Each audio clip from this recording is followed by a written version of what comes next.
இன்றைக்கி நம்ம சவுச்சவும் முருங்காவும் போட்டு சாம்பார் வைக்கலாம். அதுக்கு நம்ம பருப்பு வேக வச்சுருக்கேன். தக்காளி, வெங்காயம், சீரகம், பூண்டு எல்லாம் போட்டு வேக வச்சுருக்கேன். காய் எடுத்து வச்சுருக்கேன். சவுச்சவும் முருங்காவும் அரிஞ்சு வச்சுருக்கேன். கொஞ்சோண்டு புளி, தாளிக்கிறதுக்கு வெங்காயம், கருவேப்பிலை வச்சுருக்கேன். வாங்க, எண்ணெய் ஊற்றிட்டேன். எண்ணெய் ஊற்றிட்டு கொஞ்சோண்டு கடுகு, சீரகம் போட்டுக்கிறேன்.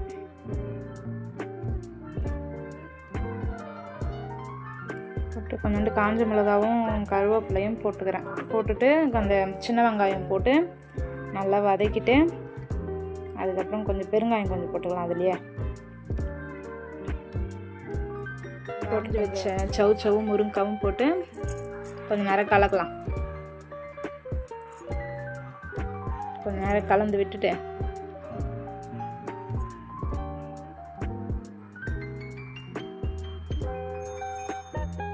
ஒரு சொம்பு தண்ணி ஊற்றிக்கலாம்.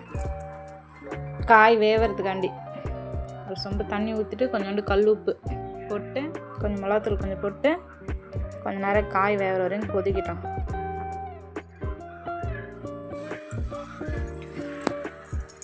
நல்லா கொதிக்குது. காயும் வெந்துடுச்சு. பருப்பு ஊற்றிக்கிறோம்.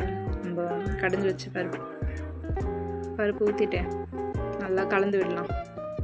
புளி கடைசியாக தான் ஊற்றுவேன் நான்.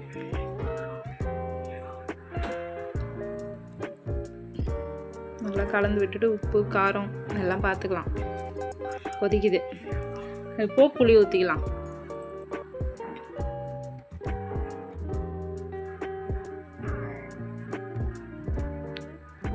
புளி ஊற்றிட்டு நல்லா கலந்து விட்டுட்டு கேஸ் பெருசிலே வச்சுக்கலாம். அப்போ வேகமாக கொதிச்சிடும். நல்லா கொதிச்சிடுச்சு பாருங்கள். இப்போ நம்ம என்ன பண்ணோம், கொஞ்சம் நேரத்தில் இறக்கலாம். இறக்குறதுக்கு முன்னாடி கொஞ்சோண்டு பூண்டு தட்டி போட்டுக்கலாம்.